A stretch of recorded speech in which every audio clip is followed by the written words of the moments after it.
నమస్కారం అండి. ఎన్నో హెల్త్ బెనిఫిట్స్ ఉండే బ్రోకలీ ఫ్రై తయారీ విధానం చూపిస్తాను. ఫ్రై చేస్తానండి. చిన్న ముక్కలుగా కట్ చేసుకుంటాను. ఇదిగోండి ఇలా చిన్న ముక్కలుగా కట్ చేసుకున్నాను.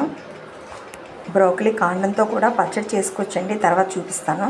పాన్ పెట్టి ఒక 2 స్పూన్లు ఆయిల్ వేసుకున్నాను, కొద్దిగా జీలకర్ర, మనం కట్ చేసి పెట్టుకున్న బ్రోకలీ వేసుకున్నాం. ఇది చాలా ఫాస్ట్గా ఫ్రై అయిపోద్దండి. బాగా మగ్గనిద్దామండి దగ్గరికి. చిన్న మంట పెట్టుకున్నాను. బ్రోకలీ ఫ్రై అయ్యేలోపు వేరే పాన్లోని పౌడర్ తయారు చేసుకుందండి. మసాలా పౌడరు 1 స్పూన్, ధనియా, జీలకర్ర 1/2 స్పూను, పుట్నాల పప్పు ఉంటుంది కదండి, అదొక 2 స్పూన్లు. స్టవ్ ఆపేసానండి. ఈ వేడికే ఇది ఫ్రై అయిపోతుంది. మిక్సీ జార్లో వేసుకోనండి, చల్లారింది. ఒక 3 వెల్లుల్లి రెప్పలు, కొద్దిగా పసుపు, 1/2 స్పూన్ కారం, చిన్న కొబ్బరి ముక్క వేసుకొని మెత్తగా గ్రైండ్ చేసుకుందాం. చూద్దామండి బ్రోకలీ ఫ్రై అయిపోయిందో లేదో. కొద్దిగా సాల్ట్ వేసుకుంటున్నాను, ఒక 1/2 స్పూను. ఇంకొంచెం వేగాలి. అంతా బాగా కలుపుకుంటాను.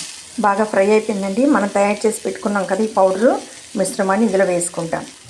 ఈ బ్రోకలీ హెల్త్కి చాలా మంచిదండి. ఇందులో చాలా ఎక్కువ మినరల్స్, విటమిన్స్ ఉంటాయండి. బ్యాడ్ కొలెస్ట్రాల్ని తీసేస్తుందండి బ్రోకలీ. సీజన్లో వచ్చేటప్పుడు కంపల్సరీ దీన్ని కూరలాగా, ఫ్రైలాగా, ఏ విధంగా అయినా సరే తినండి. హెల్త్కి చాలా మంచిది. ఈ పౌడర్ అంతా పట్టేలా బాగా కలిపేసుకుందాం. అంతేనండి, ఎంతో tasty healthy broccoli fry ready అయిపోయిందండి. కొత్తిమీర వేసి సైడ్ డిష్ కింద సర్వ్ చేసుకోవటమేనండి. మీరు ట్రై చేసి కామెంట్ పెట్టండి. మా లక్ష్మీ ప్రభ కిచెన్ని సబ్స్క్రైబ్, లైక్, షేర్ చేసుకోండి. Thank you.